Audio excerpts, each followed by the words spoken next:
Puji Tuhan, puji Tuhan, puji Tuhan. Kita kembali bertemu di podcast Amin, Alkitab Menjelaskan.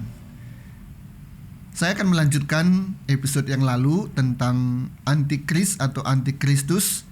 Minggu lalu bagian pertama, minggu ini bagian kedua dan selesai.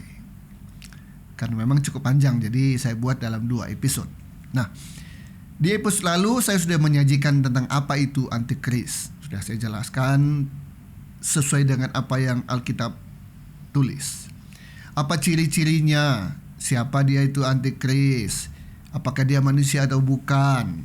Apa yang harus diwaspadai dari Antikris? Nah, itu semua sudah saya sampaikan di episode yang pertama minggu lalu. Nah, sekarang kita akan lanjutkan dengan 4 pertanyaan lainnya. Apa itu? 1. Kapan Antikris itu muncul? Yang kedua, di mana nanti dia munculnya? Yang ketiga, mengapa ya Allah mengizinkan yang Antikris muncul? Dan yang keempat, terakhir, bagaimana Antikris itu muncul dan bagaimana cara dia bekerja? Oke, 4 hal ini akan saya sampaikan dalam episode kali ini. Antikris bagian yang kedua. Pertanyaan pertama, kapan Antikris muncul? Ya, oke. Alkitab tidak menjelaskan, tidak memberikan tanggal, bulan, dan tahun. Tidak. Jadi kita nggak pernah tahu kapan Antikris itu muncul. Tetapi Alkitab memberikan urutan. Memberikan urutan peristiwa atau tanda-tanda yang bisa kita ketahui. Nah, jadi kita hanya bisa tahu kapan dia muncul dari urutan-urutan peristiwa. Ketika urutan peristiwa itu terjadi, nah kita akan tahu, oh ini dia akan segera muncul. Nah, apa itu urutan peristiwanya? Pertama adalah munculnya akhir zaman. Nah, ketika akhir zaman mulai tiba, nah itu sudah tanda bahwa Antikris akan segera muncul. Kita buka 1 Yohanes 2 ayat 18. Kita menjelaskan sebagai berikut. Anak-anakku, waktu ini adalah waktu yang terakhir. Dan seperti yang telah kamu dengar, seorang Antikristus akan datang. Sekarang telah bangkit banyak Antikristus. Itulah tandanya. Itulah tandanya bahwa waktu ini benar-benar adalah waktu yang terakhir. Tanda pertama adalah ketika akhir zaman sudah mulai tiba, itu mulai ada tanda kedatangan Antikristus. Oke, ya. Yang kedua, tanda-tandanya adalah munculnya Antikris itu sebelum kedatangan Yesus yang kedua. Di episode yang, kalau saya tidak salah, episode yang ketiga atau keempat, saya lupa ya, di awal-awal. Nah, kita sudah bahas tentang kedatangan Yesus yang kedua kalinya. Nah, silakan bisa dilihat kembali video di awal-awal podcast Amin, ya. Munculnya sebelum kedatangan Yesus yang kedua. Kita baca 2 Tesalonika 2 ayat 3. Nah, kita menjelaskan, janganlah kamu memberi dirimu disesatkan orang dengan cara yang bagaimanapun juga. Sudah diingatkan. Jangan disesatkan dengan cara yang bagaimanapun juga, ya. Sebab sebelum hari itu haruslah datang dahulu murtad. Harus datang dulu murtad. Dan haruslah dinyatakan dahulu manusia durhaka yang harus binasa. Ya, oke. Hari itu, nah, yang dimaksud hari itu adalah hari kedatangan Yesus. Jadi sebelum hari kedatangan Yesus yang kedua, Antikris muncul. Oke. Kemunculan Antikristus untuk berkuasa hanya selama 3,5 tahun atau 42 bulan atau 1260 hari. Terdapat di Wahyu 13 ayat 5. Dan kepada binatang itu diberikan mulut yang penuh kesombongan dan hujat. Kepadanya diberikan juga kuasa untuk melakukannya selama 42 bulan lamanya. Juga di Daniel 7 ayat 25 ada kata-kata begini. selama 1 masa dan 2 masa dan setengah masa. Ya. 1 masa, 2 masa dan setengah masa, 3,5 masa. Ya. Nah, apalagi informasi yang kita bisa dapatkan? Adanya atau muncul dalam masa kesusahan besar. Nah, urutan berikutnya, dia muncul pada masa kesusahan besar. Oke. Matius 24 ayat 21. Sebab pada masa itu akan terjadi siksaan yang dahsyat seperti yang belum pernah terjadi sejak awal dunia sampai sekarang dan yang tidak akan terjadi lagi. Ya. Itulah Bapak Ibu yang kekasih dalam Kristus, urutan-urutan munculnya atau kedatangan dari Antikristus. Dengan terjadinya urutan-urutan itu, maka kita tahu dia muncul. Oke. Pertanyaan kedua, dari mana Antikris muncul? Nah, ini banyak pertanyaan yang sering ditanyakan. Apakah Antikris itu berasal atau muncul dari Eropa? Dari Amerika? Atau dari Asia? Ya, memang agak jarang yang mempertanyakan apakah dia datang dari Afrika. Ya. Paling banyak dugaan dia datang dari Eropa atau Amerika. Kecil kemungkinan dia datang dari Asia, dan lebih kecil lagi kemungkinan dia datang dari Afrika. Itu pertanyaan, anggapan dan dugaan banyak orang. Ya. Nah, Alkitab tidak menjelaskan Antikris berasal dari negara mana. Tidak secara spesifik disebutkan, dijelaskan. Nah, kembali, sama seperti kapan dia muncul, ada tanda-tanda peristiwa, ada urutan-urutan peristiwa. Nah, dari mana Antikris ini muncul juga, Alkitab hanya memberikan petunjuk. Ya, petunjuknya sebagai berikut. Wahyu 13 ayat 1. Wahyu 13 ayat 1, Alkitab menjelaskan. Lalu aku melihat seekor binatang keluar dari dalam laut. Itu tanda. Keluar dari dalam laut. Bertanduk 10 dan berkepala 7. Di atas tanduk-tanduknya terdapat 10 mahkota dan pada kepalanya tertulis nama-nama hujat. Oke, Bapak Ibu sekalian, ada kata keluar dari dalam laut. Itu bukan bukan arti real. Jadi ada sesuatu yang keluar dari laut, ikankah gitu ya, pauskah, apalah gitu ya, bukan ya. Yang keluar dari laut itu ya, atau juga apakah ada manusia yang tiba-tiba ya Antikristus itu tiba-tiba bentuk manusia dan keluar dari laut? Tidak juga ya. Nah, kata kuncinya adalah laut, bukan keluar darinya, ya. Tapi kata kuncinya adalah laut, ya.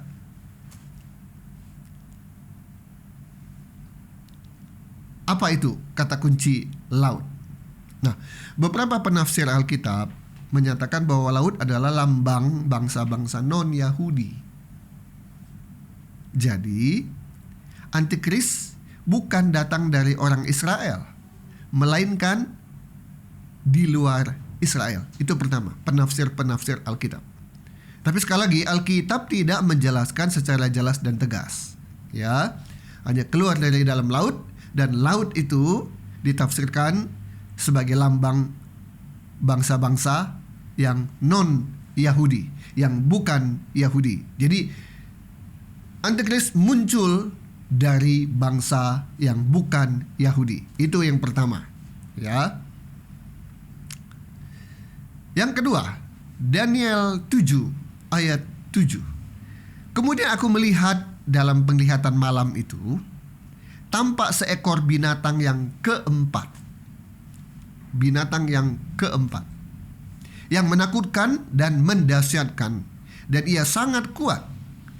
Ia bergigi besar dari besi, ia melahap dan meremukkan, dan sisanya diinjak-injaknya dengan kakinya.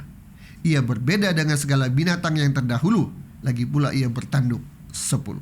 Oke, kita tidak fokus kepada binatangnya dengan penjelasan yang tadi itu, sangat kuat, bergigi besar dari besi dan sebagainya, tapi kita fokus kepada kata keempat, ya. Binatang keempat atau kerajaan keempat. Nah, para teolog menafsirkan bahwa kerajaan keempat itu adalah kerajaan Romawi. Kerajaan Romawi. Kesimpulannya, Antikristus akan muncul dari wilayah bekas kerajaan Romawi. Pertanyaannya,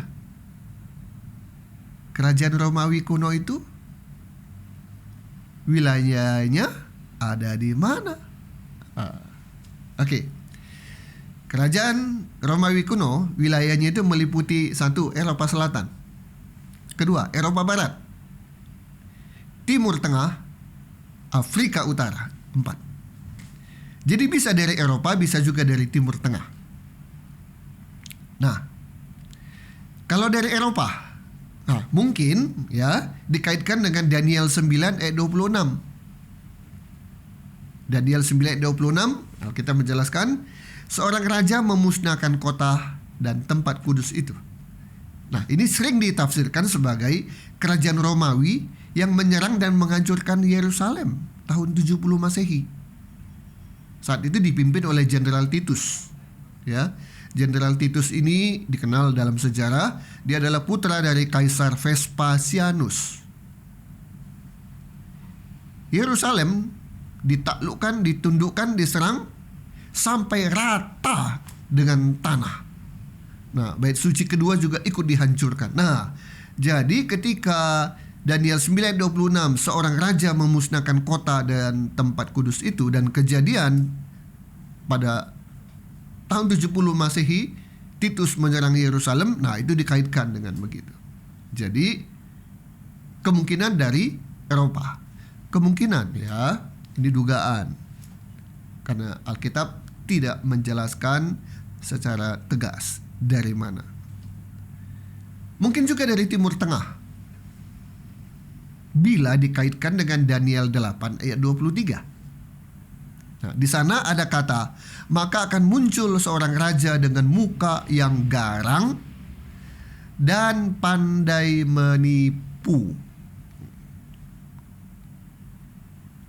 Raja ini muncul dari Yunani. Ya, raja ini muncul dari Yunani. Di Daniel 8 ayat 21, Daniel 8 ayat 21, dan kambing jantan yang berbulu kesat itu ialah raja negeri Yunani. Nah, kita ingat ya, nama Great Alexander atau Alexander Agung, dia berasal dari Makedonia, di mana Makedonia ini letaknya adalah di bagian utara di semenanjung Yunani. Alexander, kita tahu dia adalah murid dari filsuf Yunani yang terkenal, yaitu Aristoteles. Nantinya kerajaan Alexander Agung pecah menjadi 4 kerajaan, di mana 4 kerajaan itu ada di wilayah yang meliputi 1. Turki, 2. Syria, 3. Irak, dan 4. Iran. Ya, karena itu muncul dugaan bahwa Antikris kemungkinan muncul atau berasal dari Timur Tengah. Karena ada Syria, ada Irak, ada Iran, ya. Nah, jadi kemungkinan bisa jadi, nah itu, Antikris munculnya dari Timur Tengah. Nah, apakah muncul dari Amerika atau Asia Timur? Nah, tidak ada petunjuk Alkitab yang mengarah ke sana. Apalagi Amerika, ya, nggak ada Amerika itu masuk dalam geopolitiknya Alkitab, ya, karena Amerika kan baru ditemukan oleh siapa? Columbus ya, itu kan abad keberapa gitu ya, tidak ada. Jadi Amerika tidak masuk dalam radarnya Alkitab bahwa di sana akan muncul Antikristus. Tapi itu semua dugaan ya, berasal dari penafsiran terhadap ayat-ayat di Alkitab. Bisa benar, bisa keliru. Jadi kita membaca Alkitab, coba memahaminya, coba menafsirkannya, dan jangan klaim itu sebagai sebuah pendapat yang benar atau paling benar. Ya, tidak.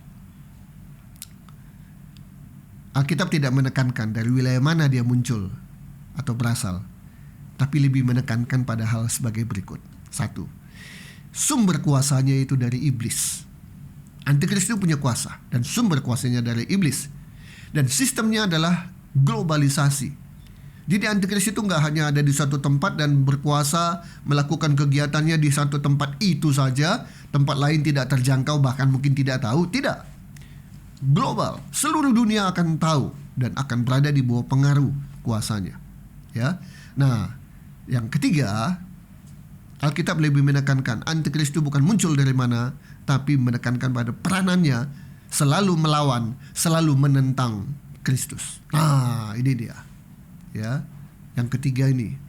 Apapun yang dilakukan, apapun yang diucapkan, semuanya berkaitan dengan penentangan dan perlawanan terhadap Kristus.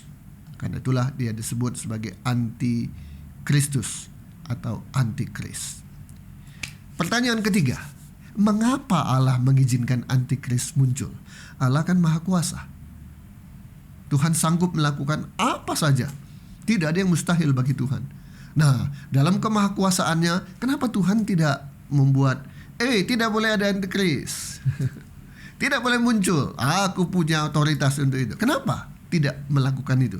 Dia biarkan antikristus itu datang, muncul dengan segala tindak tanduknya, segala kelakuannya, perbuatannya dan sebagainya. Kenapa? Nah, kalau Tuhan mau bisa, dia berkuasa. Ya. Karena antikris itu muncul bukan karena ketidakmampuan Allah. Iya, ini jangan salah paham ya. Tuhan kita maha kuasa, tapi untuk kali ini dia nggak berkuasa untuk menahan kedatangan dari antikris. Tidak, ya, tidak. Tentu ada rencana, tentu ada alasan, tentu ada penyebab kenapa Allah mengizinkan antikris itu muncul. Ya, alasannya adalah 1, untuk menggenapi nubuat firman Tuhan. Nah, firman Tuhan sudah dinubuatkan, itu harus terjadi dan pasti terjadi. Ya. Nah, di 2 Tesalonika 2 ayat 3 Alkitab menjelaskan, sebelum hari itu haruslah datang dahulu murtad, dan haruslah dinyatakan dahulu manusia durhaka yang harus binasa. Ya, jadi antikris itu muncul karena sudah dibuatkan dan nubuat itu digenapi. Ya, itu yang pertama. Alasan pertama, nubuat harus digenapi. Kedua, untuk menjadi alat penghakiman dan penghukuman terhadap manusia, terhadap dunia yang menolak kebenaran dari Allah. Nah, kita diberikan free will, keinginan bebas, kehendak bebas. Injil sudah disampaikan, diberitakan. Ada yang menerima dengan sukacita, harusnya binasa dalam kekekalan, tapi menerima keselamatan dan masuk di dalam kehidupan yang kekal bersama dengan Yesus. Tapi ada juga yang menolak. Bukan hanya sekedar menolak, tapi ada yang menghina, meremehkan. Apa itu keselamatan? Apa itu Injil? Apa itu Kristus? Nah, untuk orang-orang yang menolak kebenaran, menolak Yesus Kristus, maka saatnya nanti ada penghakiman, ada penghukuman. Itulah saat di mana antikris muncul. Ya. Kita baca 2 Tesalonika 2 ayat 10 sampai 12.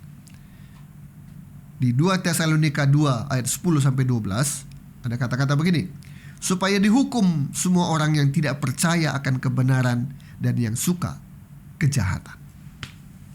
Jadi orang yang tidak percaya pada kebenaran dan suka pada kejahatan itu nanti pada saatnya akan mendapatkan akibat dari apa yang mereka lakukan. Nah, di masa antikristus, orang-orang menolak kebenaran dan suka pada dosa akan mengalami hidup yang sangat menderita. sangat menderita. Maka janganlah kita sampai ada dan hidup di masa antikris. Penderitaan yang luar biasa. Kalau ada yang bilang hidup sekarang ini sudah menderita, makanya ada beberapa orang memilih untuk bunuh diri, gitu ya, karena udah nggak tahan menderitanya. Tapi nanti pada masa antikris, ketika ada yang hidup di masa itu, waduh, penderitaannya sungguh luar biasa, ya. Makanya ayo orang-orang Kristen yang sudah percaya Yesus, terima Yesus sebagai Tuhan dan Juru Selamat, kita pertahankan hidup kita tetap setia, tetap taat kepada firman Tuhan, sehingga pada kedatangan Yesus kedua kali kita sudah diangkat dan tidak ikut masuk di dalam masa antikris karena adanya penderitaan di sana. Yang ketiga, alasannya adalah untuk memurnikan orang percaya.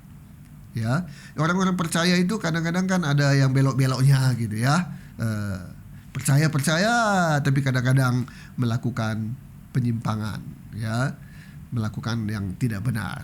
Nah, Daniel 11 ayat 35. Sebagian dari orang-orang bijaksana itu akan jatuh, supaya dengan demikian diadakan pengujian, penyaringan, dan pemurnian di antara mereka sampai akhir zaman itu belum mencapai waktu yang telah ditetapkan. Wahyu 13 ayat 10. Barang siapa ditentukan untuk ditawan, ia akan ditawan. Barang siapa ditentukan untuk dibunuh dengan pedang, ia harus dibunuh dengan pedang.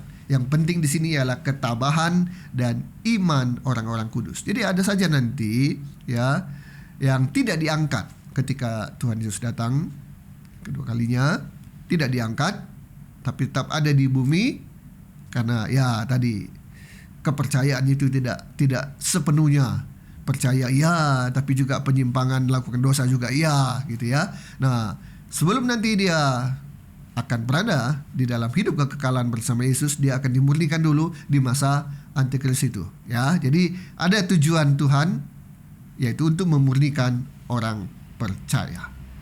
Jadi antikris itu menjadi ujian iman, tapi memang berat dan sebaiknya jangan coba-cobalah. Ya nggak apa-apalah, nanti ada kesempatan, saya akan kuatlah iman saya, belum tentu, ya. Sebaiknya jangan sampai ada kita hidup di masa antikris. Sebaiknya jangan begitu. Yang keempat, alasan kenapa Allah mengizinkan antikris itu muncul, untuk menyatakan perbedaan antara terang, kuasa Allah, dan gelap, kuasa antikris. Jadi harus ada perbedaan, ya, dan perbedaan ini harus nyata. Antikris dibiarkan muncul supaya keadilannya dan kekuasaannya dinyatakan. Ya, maksudnya keadilan dan kekuasaan Tuhan. Ingat ya, saat zaman Firaun, Allah mengizinkan terjadinya kejahatan terhadap bangsa Israel. Tapi di situ Allah menunjukkan kekuasaannya sehingga Firaun takluk dan menyerah. Oke, kita baca Roma 9 ayat 17. Sebab kitab suci berkata kepada Firaun, itulah sebabnya aku membangkitkan engkau, supaya aku memperlihatkan kuasaku di dalam engkau, dan supaya namaku dimasyhurkan di seluruh bumi. Nah, jadi Tuhan punya alasan, Tuhan punya rencana ya Bapak Ibu sekalian ya, untuk menyatakan ini terang, ini gelap, ini kuasaku, ini kuasa dunia, kuasa kegelapan, ya. Dan lewat hal-hal yang seperti itu Tuhan menyatakan kuasanya. Dan yang kelima, untuk menunjukkan kemenangan Kristus secara total dan final.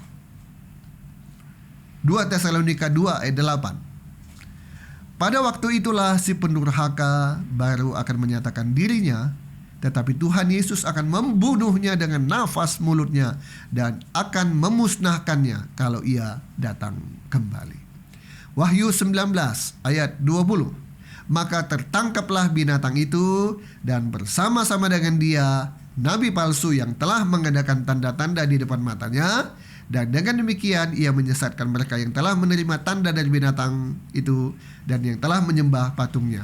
Keduanya dilemparkan hidup-hidup ke dalam lautan api yang menyala-nyala oleh belerang. Puji Tuhan, antikris tidak akan menang dan tidak akan pernah menang.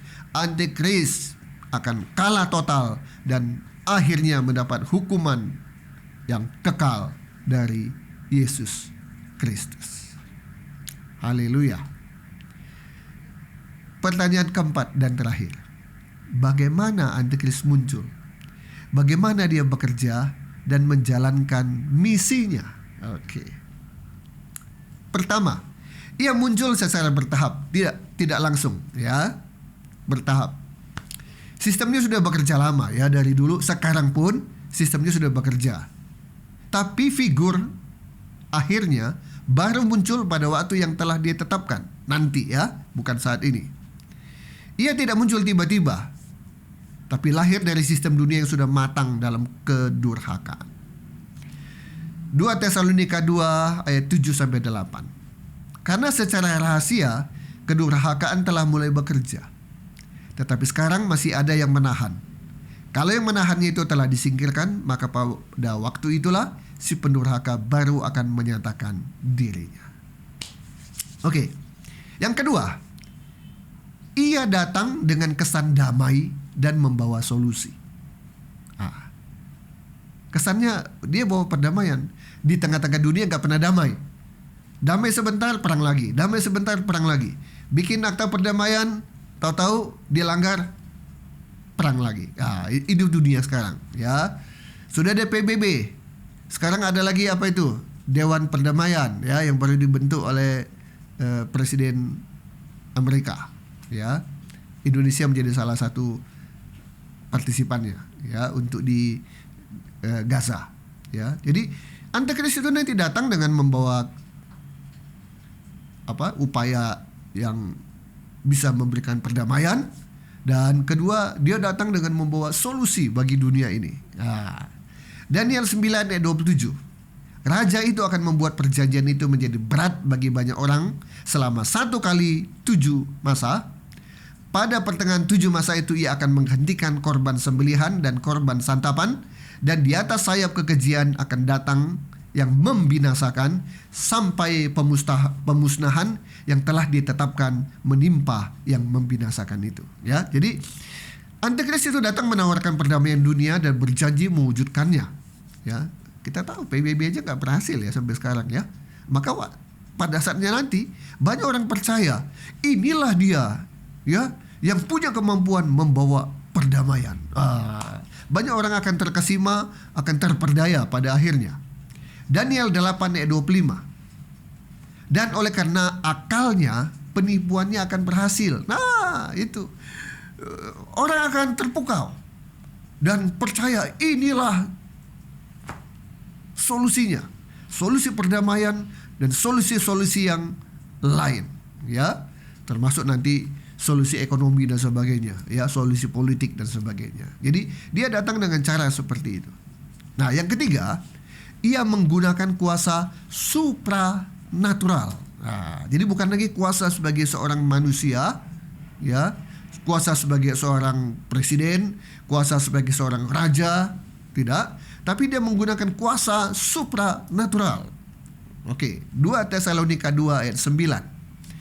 Kedatangan si pendurhaka itu adalah pekerjaan iblis, dan akan disertai rupa-rupa perbuatan ajaib, tanda-tanda dan mujizat palsu.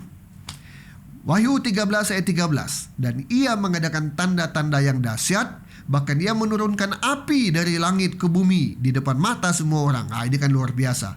Hari di mana ada seorang manusia yang bisa melakukan seperti itu. Tapi nanti Antikris akan bisa melakukan itu.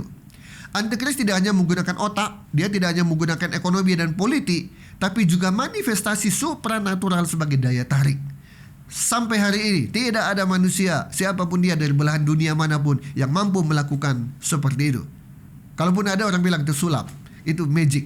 Orang gak takut, orang hanya terheran-heran, kok bisa ya. Tapi orang gak akan pernah membuat dia itu menjadi pemimpin yang akan membawa masyarakat dunia menuruti apa maunya dia. Nggak pernah, ya. Tapi Antikris ini memang betul-betul dengan kuasa yang dari iblis, itu dia lakukan sesuatu yang luar biasa, ya. Nah, itu semua caranya untuk menipu manusia. Yang keempat, bagaimana caranya dia bekerja? Adanya dukungan nabi palsu. Nah, ya, dari dulu, sekarang dan akan datang, selalu aja kita lihat nabi-nabi palsu ada, kan. Apa itu nabi palsu? Nanti Yesus datang tanggal sekian, bulan sekian, tahun sekian. Palsu. Gak ada yang tahu. anak pun tidak tahu. Tapi nabi-nabi palsu selalu datang dengan pernyataan-pernyataan yang seperti itu ya, dan banyak lagi mengatakan begini, mengatakan begitu. Oh, Tuhan ada di sana, Tuhan ada di sini. Termasuk Tuhan sudah reinkarnasi dalam bentuk perempuan. Di mana? Di negara sana. Itu semua nabi palsu ya. Adanya dukungan nabi palsu sudah dinubuatkan akan banyak muncul nabi-nabi palsu di akhir zaman, dan mereka akan mendukung antikris ini. Jadi ada dukungan dari nabi palsu. Bisa jadi mereka akan bangun satu agama baru ya, agama antikris. Ingat sinkretisme, gabungan dari agama-agama, comot sana, comot sini, comot situ dari agama dan kumpulkan jadi satu. Itu sinkretisme ya. Nah, dia akan bekerja dengan dukungan nabi palsu. Yang kelima, ia membangun satu ekonomi global yang kontrolnya di tangan satu orang, yaitu antikris. Satu negara superpower bikin kebijakan begini, bisa dilawan, bisa ditentang oleh negara yang lain. Ya, perang dagang. Tapi antikris nanti dia membangun satu ekonomi global, kontrolnya di tangan satu orang. Wahyu 13 ayat 17. Dan tidak seorang pun yang dapat membeli atau menjual selain daripada mereka yang memakai tanda itu, yaitu nama binatang itu atau bilangan namanya ya. Satu negara, misalnya Amerika, dia tetapkan kebijakan tarif untuk negara tertentu. Itu udah bikin pusing, termasuk negara kita ya, bikin pusing baru satu negara itu. Apalagi nanti di tangan antikris. Wah, ini semua negara-negara lain pusing semua ya. Karena tadi ekonomi global itu dikontrol oleh dia. Nah, yang keenam, ia akan menuntut agar dirinya disembah. Ini dia tujuannya. Wahyu 13 ayat 8. Dan semua orang yang diam di atas bumi, semua orang yang diam di atas bumi akan menyembahnya, yaitu setiap orang yang namanya tidak tertulis sejak dunia dijadikan di dalam kitab kehidupan dari anak domba yang telah disembelih. Orang-orang hidup nanti di masa antikris yang tidak diangkat ketika Yesus datang kedua kalinya, gitu ya. Orang-orang itu akan dipaksa dengan penderitaan dan sebagainya, dengan ancaman untuk menyembah dia. Nah, yang ketujuh, terakhir, ada aniaya bagi orang-orang percaya. Ini yang tetap ngotot, yang tetap nekat, tetap tidak mau menyembah dia, tetap, saya sudah berada di masa antikris, tidak sempat diangkat, tapi saya tetap mau berada di dalam iman saya kepada Tuhan Yesus. Nah, pada orang-orang yang seperti itu akan ada aniaya besar. Matius 24 ayat 2. Sebab pada masa itu akan terjadi siksaan yang dahsyat seperti yang belum pernah terjadi sejak awal dunia sampai sekarang dan yang tidak akan terjadi lagi. Nah, itulah cara-cara antikris agar bisa menguasai dunia, terutama mengajak sebanyak mungkin manusia, khususnya orang-orang yang percaya tapi tidak sepenuhnya percaya ya, supaya bisa menjadi pengikutnya untuk ikut bersama dengan dia nanti dalam penghukuman, masuk ke dalam api belerang kebinasaan yang kekal. Bapak Ibu, maaf saya kelihatannya seperti terburu-buru, terlalu cepat, maafkan. Dan maafkan juga kenapa saya hanya mengutip Alkitab. Pak Yunus dibilang khotbah, bukan. Ya, bukan, saya tidak sedang berkhotbah. Pak Yunus juga penjelasannya pendek-pendek banget. Ya, betul. Karena saya mau Alkitab lah yang menjelaskan, bukan saya. Jadi saya sarankan Bapak Ibu, jangan hanya berpatokan kepada apa yang saya sampaikan dan 34 menit. Baca lagi dari sumber-sumber lain. Lihat lagi dari pembicara-pembicara, pendeta-pendeta yang lain. Atau minimal Bapak Ibu ulang kembali. Ya, karena ini kan ada rekamannya ya, bisa diputar ulang di YouTube sehingga bisa melihat 2 atau 3 kali, sehingga 1 kali belum paham, 2 kali mulai agak paham, 3 kali lebih paham. Ya, kita kalau ingin dapat sesuatu, apalagi bermanfaat, kita harus punya usaha. Ya, kita harus berjuang, dan dalam perjuangan pasti ada pengorbanan. Sampai bertemu di episode-episode yang akan datang, membahas berbagai topik-topik yang ingin kita ketahui untuk menumbuhkan iman kita, pemahaman kita, pengetahuan kita terhadap Alkitab. Semoga saya masih tetap Tuhan izinkan untuk menjadi narasumber, menyampaikan topik-topik yang bermanfaat ini, khususnya bagi orang-orang haus yang ingin tahu, tapi mungkin selama ini mau baca buku terlalu panjang, terlalu tebal, ya, mau cari informasi juga dari mana. Ini dia informasinya, salah satu alternatif yang bisa Bapak Ibu gunakan. Tuhan Yesus memberkati kita. Amin.